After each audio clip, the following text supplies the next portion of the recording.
હાલો, આપણે એક વખત સી.આર. પાટીલ સાહેબને જોરદાર તાળીઓથી વધાવશું. આજ તો એમની ઈચ્છા હતી કે લાલજી મહારાજને સાંભળવા જ છે, પણ આ તમને બધાને જોઈને પાછું એમ કીધું કે લાવો 2 મિનિટ તો મારે સુરતની અંદર બધા એટલી બધી સભા અને મેદની છે, ત્યારે આપણે સૌ સી.આર. પાટીલ સાહેબને 2 મિનિટ સાંભળશું અને ત્યારબાદ પરમ પૂજ્ય લાલજી મહારાજ.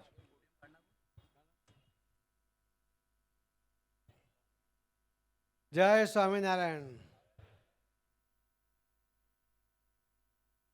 પૂજ્ય લાલજી મહારાજ,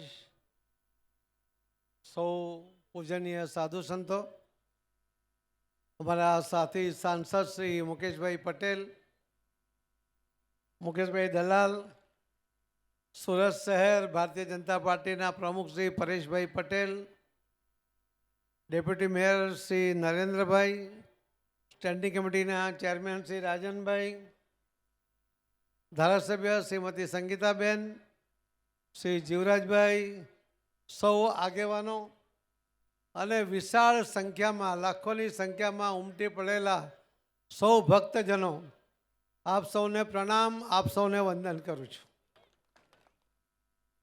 200 વર્ષથી ચાલતો આ શાકોત્સવ અને એમાંથી મળતો પ્રસાદ અને પ્રસાદરૂપી પ્રેરણામાંથી વ્યક્તિત્વનું ઘડતર, આ મુખ્ય હેતુ સાથે આજે કાર્યક્રમોનું આયોજન થાય છે. એની ભવ્યતા, એની દિવ્યતા, એનું પ્લાનિંગ, એનું શિસ્ત એ કાબિલે દાદ હોય છે.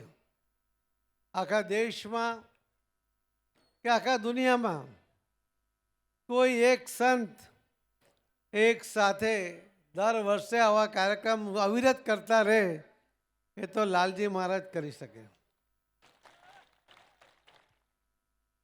હું તો થોડો પણ ટાઈમ આવવા માટેનો મારી ઈચ્છાથી આપ સૌના દર્શન થઈ જાય. લાલજી મહારાજ સાથે તો અવારનવાર મળતા હોઈએ છીએ, પણ એમનો જે ધ્યેય છે કે બાળક યુવાન બને ત્યાં સુધીમાં એ વ્યસનથી મુક્ત થઈ જવું જોઈએ, એને કોઈ પ્રકારનું વ્યસન નહીં હોવું જોઈએ. એને કંઈ કરી છૂટવાની ભાવના હોય, પણ એનો સંયમ ના હોય, એની મર્યાદા ના હોય કે પોતાના માટે, પોતાના કુટુંબ માટે, પોતાના ઘર માટે, ગામ માટે, એને આખા દેશ માટે કંઈ કરી છૂટવાની ભાવના હોય. એ પ્રકારના વ્યક્તિત્વ ઉભારવા એમનો મુખ્ય ધ્યેય લાલજી મહારાજનો રહ્યો છે. અને આ મેદની જોતા જ કહી શકાય કે મહદ અંશે જબરજસ્ત સફળતા એમણે પ્રાપ્ત પણ કરી છે. હું તો આપ સૌને પણ અભિનંદન આપું છું કે ધર્મની રાહ પર ચાલવા માટે અહીં જે યુવાનો બેઠા છે એના મનમાં પણ આ એક ભાવના છે. અને હું પોતે પણ માનું છું કે કોઈ રાજકીય પાર્ટીનો કાર્યકર્તા હોય અને એના મનમાં જો ધર્મ પ્રત્યે રુચિ ન હોય, ધર્મમાં જો એને વિશ્વાસ ન હોય, તો એ આખા દેશને, આખા રાજ્યને, આખા શહેરને નુકસાન કરતા હોય છે. એના મનમાં ભાવના હશે કે ધર્મની રુચિ હશે તો એ નીતિ ઉપર ચાલશે, ક્યારેય અનીતિ નહીં આચરે, ક્યારેય કોઈને નુકસાન થાય એવું કોઈ કામ ન કરે. અને દરેક કામ વખતે જ્યારે ધર્મને કારણે ભગવાનને સાક્ષી રાખીને કામ કરશે ત્યારે ચોક્કસપણે લોકોના હિત માટે એ કામ કરશે. અને એટલા જ માટે રાજકીય પાર્ટીના કાર્યકર્તા પણ એ ધર્મમાં આસ્થા રાખવાવાળો હોવો જોઈએ, એને ધર્મમાં રુચિ હોવી જોઈએ, ધર્મમાં વિશ્વાસ હોવો જોઈએ.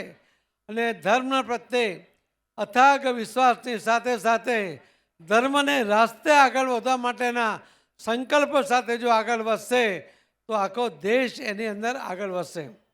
આપણે જાણીએ છીએ કે માનનીય વડાપ્રધાન શ્રી નરેન્દ્રભાઈ મોદી સાહેબે આ દેશની અંદર અનેક મંદિરો બનાવ્યા.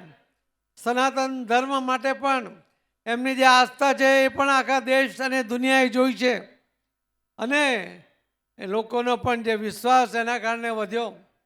મંદિરો, વિશાળ મંદિરો, અને જેની ભાવના હતી લોકોની કે રામ મંદિર બનવું જોઈએ, અને કહેવાવાળા મજાક કરતા હતા કે મંદિર ભાજપવાળા કહે છે કે મંદિર વહી બનાએંગે તારીખ નહીં બતાએંગે, એને બદલે તારીખ સાથે મંદિરનું નિર્માણ કર્યું. એવા વડાપ્રધાન ધર્મમાં આસ્થા રાખે છે એટલા માટે એમાં સફળ થાય છે. આવા ધર્મભીરુ વડાપ્રધાનના હાથમાં દેશની દોર છે ત્યારે આપણો દેશ એ સતત પ્રગતિના પંથે આગળ વધવાનો છે એવો મને વિશ્વાસ છે. આવો મિત્ર, આપણે સાથે મળીને આમાં એક કદમ આગળ મેળવીને આગળ વધવાનો સફળ પ્રયત્ન કરીશું. એ જ આપની અપેક્ષા છે. હું પૂજ્ય લાલજી મહારાજને પણ વિનંતી કરીશ કે આપના અનુયાયીઓ સાથે જ્યારે આપ વાત કરો છો ત્યારે આ વ્યક્તિ વિશેષની વાત તમે ચોક્કસ કરજો. એવો વ્યક્તિ વિશેષ તમે કરજો કે જે દેશ માટે ફના થવા તૈયાર હોય, દેશ માટે જીવન સમર્પિત કરવા તૈયાર હોય એવા જ તમારા સમર્થકો હોવા જોઈએ એવી આપની પાસેથી પણ અપેક્ષા છે. આપ સૌનો ખૂબ ખૂબ ધન્યવાદ. જય સ્વામિનારાયણ.